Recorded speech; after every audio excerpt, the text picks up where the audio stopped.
What's going on, guys? It's your man Sylve, and in today's video we're going to get into the new patch note from Rogue Company, a new third-person shooter game that resembles that of Rainbow Siege and CSGO. I definitely recommend giving this game a go if you're into these types of games, and it's a competitive 4x4 team layout. Now let's get right into it. Okay, so the first topic is weapons. The level 3 upgrade on Anvil's LMG, which tightens your spread, now has slightly reduced effectiveness. So I'm guessing this is where it's just beaming on someone. It's more spread out, even though the upgrade makes it seem where it's a little bit more tighter, so it's not spread everywhere. I guess they just reduced it so it's not straight on and just beaming any enemy that you point at. The second is Striker. The Striker's 8 times 10's damage fall off range has been slightly increased. So it's not where it looks similar to that of a AR where you have a long range and you can get good head beams. It looks like they're going to drop it down a little bit depending on the distance between you and your enemy. And like if you're aiming for the head, I'm guessing it's going to fall down a little bit close to the body. For the weapons themselves, it looks like that's all we're going to have for the information on the patch note for that. For buffs and nerfs, I will talk more later along in the video. But for next, we have audio. For Dima, Talon, and Ronin, it looks like now they have a more additional voice line. They have a little bit more to their character.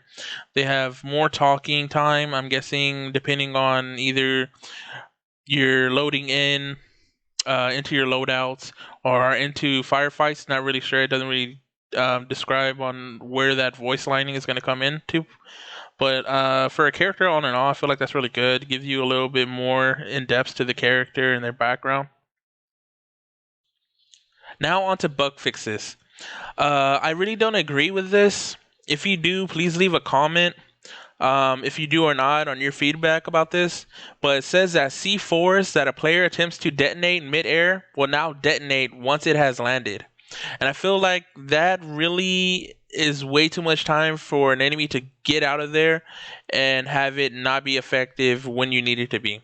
If you give them that option where they see the enemy and they throw it, they're right there and you can detonate, that's a takedown. That's something that most competitive players will look for, because it's been throughout so many games that you're able to have that option where you can just throw it, you see where they're at, you throw it at them, you detonate, it takes them down. If you don't give them that option and you take that much seconds to throw it, have it land, they see it coming. When the enemy sees it in midair, they have enough time to know, okay, we got to get out of here.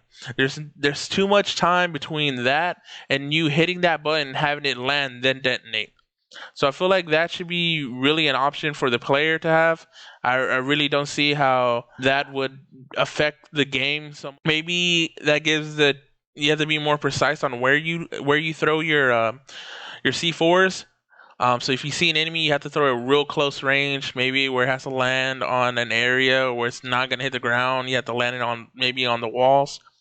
But I definitely think you should give them that option. Next one is dropped weapons should now display a pickup text. I really felt like they should have had this in the beginning. Most of the times when you take someone down, their weapon will drop. Sometimes it would highlight, sometimes it won't. Just knowing that you have that pickup text option around there gives you a good visibility of where these weapons are when they're dropping. Next, we have the no valid game mode should no longer be displayed when logging in. So I really haven't had this this problem for me and when I play on the game. I'm not sure if this is if it's specifically for like PC players, Xbox, Switches, what they just have now come out.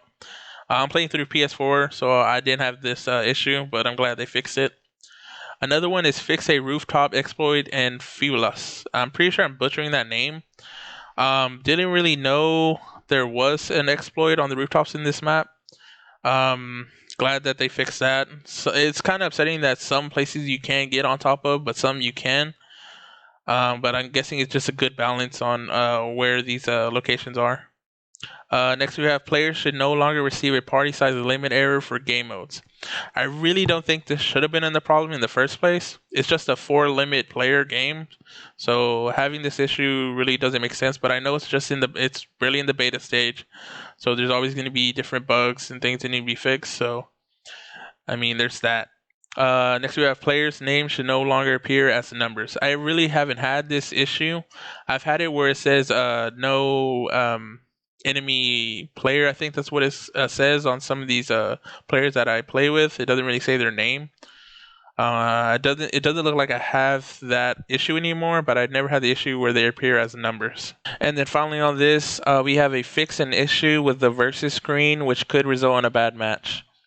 I'm guessing you're either stuck on the versus screen and either it just plays out and it gives you the loss, or there might be another issue with that. I'm not really too sure. That's what I'm just guessing. There's not really a lot of description on what this fix is. If you do know what this fix is, please leave a comment. Okay, so now we get into one of the maps called Fibelas, which I'm pretty sure I'm butchering. It looks like they removed the shelving units from the garage. I haven't really got back into this map to see if that made a dramatic change into the map's layout and see if it either was like maybe a god heady that people would use. So I can't wait to get back into the map and see what's the dramatic change of it. Looks like we get into the rogues now. It looks like one of them is Anvil. I'm not sure if I'm pronouncing that right. Don't butcher me on that. It looks like they fixed an issue where his barricade or her barricade, I'm not really sure which character that is again, would recharge in demolition. I haven't used that character in demolition, so I haven't had that issue, but I'm glad they fixed it. Another character that they're working on in this patch is Glitch. It looks like now he has a cloak instead of invade, which I'm not really sure what that is. I haven't used that character. I haven't unlocked him or purchased him just yet. And this next one is Scorch. Now, this one I really agree on. They reduce the ability duration time from 15 seconds to 10 seconds. Now, I know a lot of players really had an issue where her ability was OP. Either if it was the duration time of how long the ability would last or the damage of it. And it looks like they went and reduced the duration time of it. So I'm really trying to see how that affects it when I get into a one-on-one Scorch fight to see if it really did anything to that character. And then the last character of Rogues is Vey or V. It looks like they increased the maximum health gain per tick from leeching poison from 1 to 2. Now, I haven't used this character, so I'm not really sure what they're describing here. But if you have played this character, if you really get into this character and see what the difference is, please leave a comment and describe to me a little bit more in depth of what that dramatic change is, if any.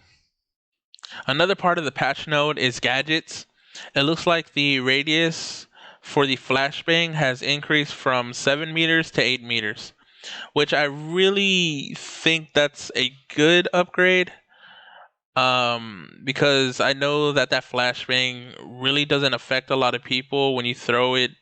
So I'm glad that they increased the radius. I don't know if that makes a big difference between 7 meters to 8 meters, but I definitely use this character and hopefully, this actually does something. I think the character is Talon. I'm pretty sure that's who has the flashbang.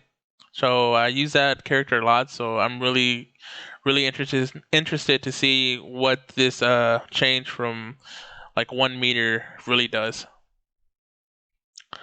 Next we got smoke grenades. Looks like they increased the speed at which smoke appears, which I really do agree on, and also they increased the radius from 4 to 4.5 meters. So that 0.5 meters, I feel like they should added the whole 5. I'm not sure why they only added the 0.5 meters.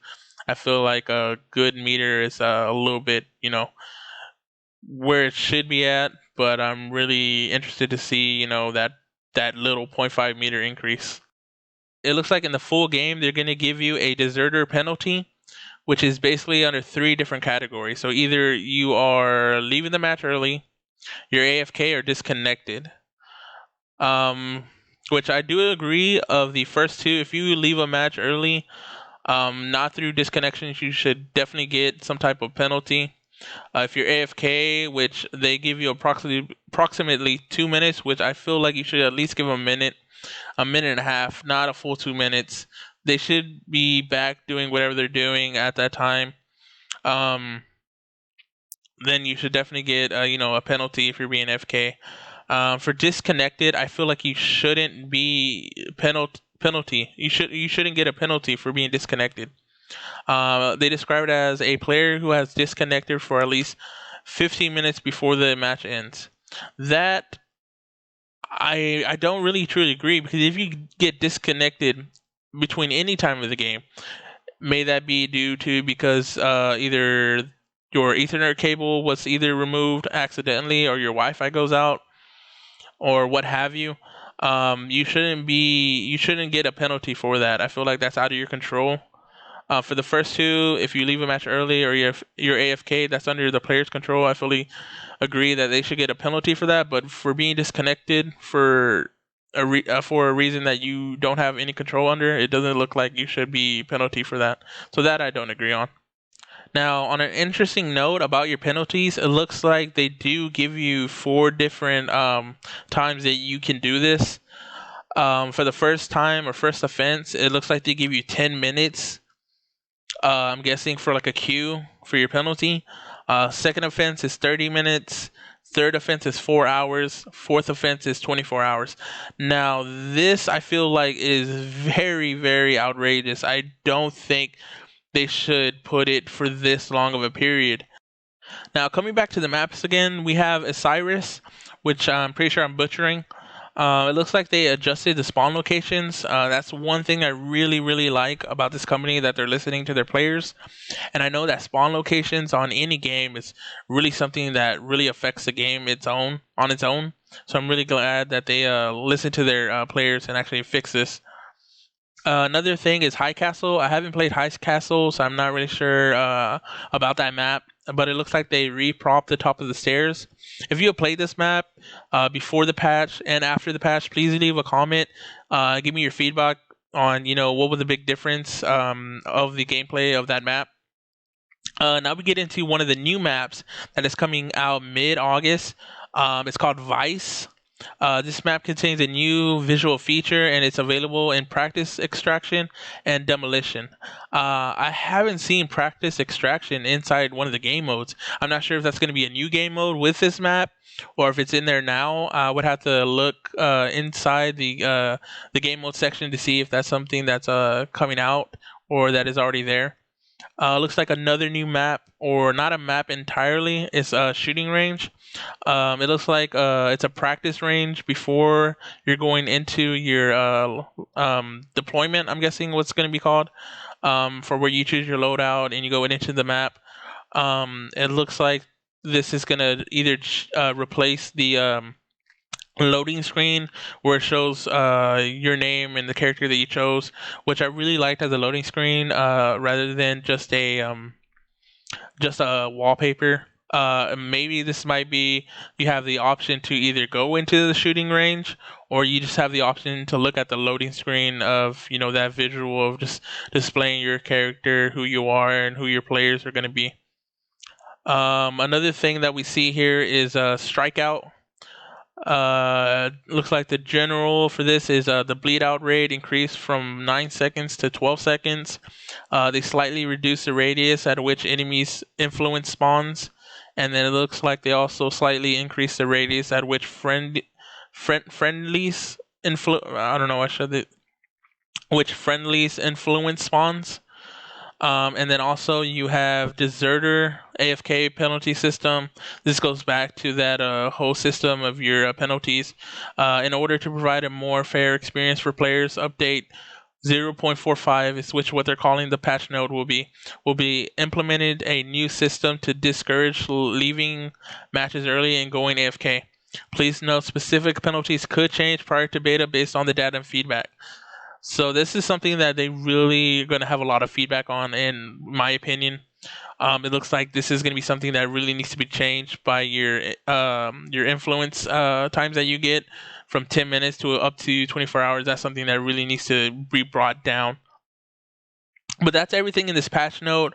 Update 0.45 is what it's going to be called. Definitely check out the game, and I'll see you in the next video.